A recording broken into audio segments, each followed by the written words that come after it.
যখন মালাকুল মউত আজরাইল চলে আসবে, তার হায়াতের ঘন্টা বেজে গেছে, শেষ ঘন্টা, পৃথিবী থেকে চলে যাবে।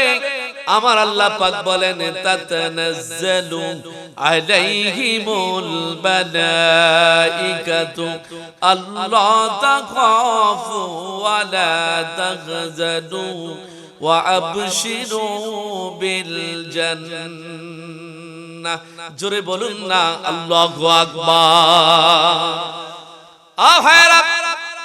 আজরাইল এখন আপনার শিওরে আসে নাই, কিছুক্ষণ পরে 2-3 মিনিট পরে আপনার দেখো দেখে আজরাইল রূহ নামক বস্তুটা বের করে নেবে। এর পূর্ব মুহূর্তে তাতানাজ্জালু আলাইহিমুল মালাইকাতু আল্লা তাখাফু।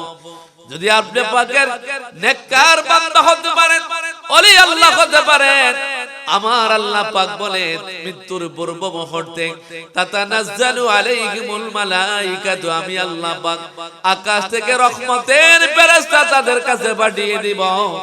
ওই রহমতের ফেরেশতা আসিয়া সর্বপ্রথম জাহান্নামের নকশা দেখাবে আর বলবে, বান্দারে দুনিয়ার জমিনে যদি তুমি নামাজ না পড়তাম, রোজা যদি না রাখতাম, হজ যদি না করতাম, পর্দা যদি না করতাম, দান সদকা না করতাম, মানুষের সঙ্গে খারাপ আচরণ করতাম, তাহলে আমি আল্লাহ পাক তোমারে জাহান্নাম দান করত।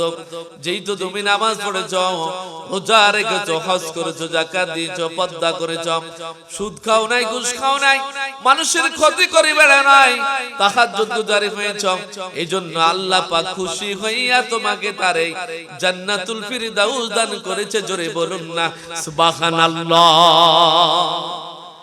আজরাইল এখনো তার রূহ থেকে দেখো দেখে রূহ নামক বস্তু বের করে নাই।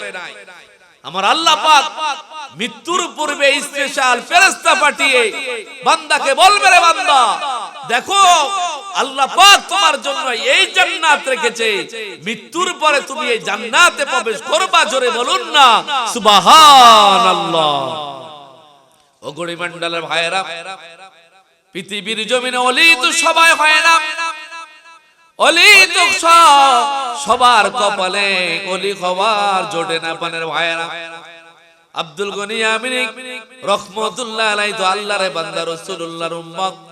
আপনি আমি তো আল্লাহর বান্দা, রাসূলুল্লাহর উম্মত। তাকে মানুষগুলো কবে তিনি ইন্তিকাল করেছেন, এখনো মানুষগুলো তাকে প্রাণ ভরে ভক্তি ভরে সম্মান করে। উনি তো এইভাবে ইবাদত করে করে আল্লাহ পাকের বন্ধু হয়েছে।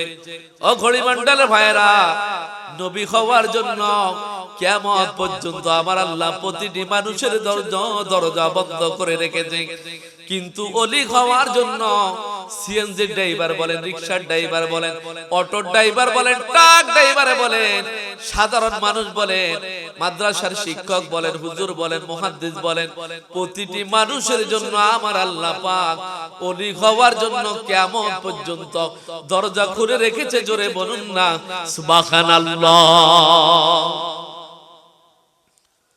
ঘড়ি মণ্ডলের ভাইরা, সিদ্ধুশীর ভাইরা,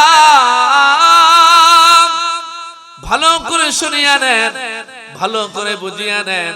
ওই বান্দারা দেখো দেখে এখনো রূহ নামক বস্তু বের হয় নাই। আমার আল্লাহ পাক যখন ফেরেশতারা এইভাবে নকশা দেখানোর পরে কিছুক্ষণ পরে মালাকুল মউত আজরাইল এসে তার শিয়রে এসে যাবে। ওই বান্দার রূহটারে কবজ করা শুরু করে দিবে, বান্দাটারে পাবে না। সহিহুল বুখারী শরীফের বর্ণনায় যে হাদিসটা পাওয়া যায়, আল্লাহর হাবিব রাহমাতুল লিল আলামিন বলেন, একটা বড়া গ্লাসের মধ্যে পানি যখন থাকার পরে এইভাবে ঢেলে দিলে আস্তে করে পানিগুলো যে এইভাবে বের হয়ে যায়, মুমিন বান্দার দেশে থেকে দেখো দেখে রূহ নামক বস্তুটা আস্তে করে এইভাবে বের হয়ে যাবে, মুমিন বান্দা টের পাবে না। জোরে বলুন না সুবহানাল্লাহ। কত মানুষ আজরাইল দেখলে প্রস্রাব করে দিবে, পায়খানা করে দিবে, কিন্তু আমার নবী বলেন মুমিন বান্দা যারা হবে এদের দেখো দেখে জেসেম থেকে রূহ নামক বস্তুটা যে বের হবে, আর তখন ওই মুমিন বান্দা টেরই পাবে না। জোরে বলুন না সুবহানাল্লাহ। আপনারা ভাইরা ভালো করে শুনিয়া নেন, ভালো করে বুঝিয়া নেন। আল্লাহর ওলি যারা হয়, আব্দুল গনি ইয়ামিনী রাহমাতুল্লাহ আলাইহি মিয়া সাহেব হুজুর বলেন, আল্লাহর যত বিজ্ঞ বিজ্ঞ ওলি আছে পানের ভাইরা, যারা কবর দেশে চলে গেছে গো, তারা কবরে কেমন আছে একটা হাদিস তুলে ধরলে আপনি পরিষ্কার ভাবে বুঝবেন আল্লাহর ওলিদেরকে আল্লাহ কত মর্যাদা দিয়ে কবরের মধ্যে রেখেছেন। পানের ভাইরা, সুনানে তিরমিজি শরীফের হাদিস, ক্বালা দরাবা বাদু আসহাবিন নবীন সাল্লাল্লাহু আলাইহি ওয়াসাল্লাম খিবাআহু আলা কাবরিন ওয়া হুয়া লা ইয়াসাবু আন্নাহু কবরুন ফাইযা ফি ইনসানু ইয়াকরাউ সূরাতুল মুলুক হাত্তা খতামাহা। জোরে জোরে বলুন না আল্লাহু আকবার। আল্লাহর হাবিব রাহমাতুল লিল আলামিন যখন একদিন তার সাহাবীটাকে সফরের মধ্যে বের করলেন, সফরের মধ্যে পাঠালেন, গাড়ি নাই ওই সময়, লঞ্চ নাই, বিমান নাই, কিছু নাই, সাহাবী পায়ে হেঁটে ওই গন্তব্যস্থলের মধ্যে যাইলেন। কিন্তু রাত্রে বেলায় গন্তব্যস্থলের মধ্যে পৌঁছতে পারে নাই। একটা সমান জায়গা, সমতল জায়গার মধ্যে রাত্রে বেলায় তাবু টাঙ্গাইয়া ঘুমাইলেন।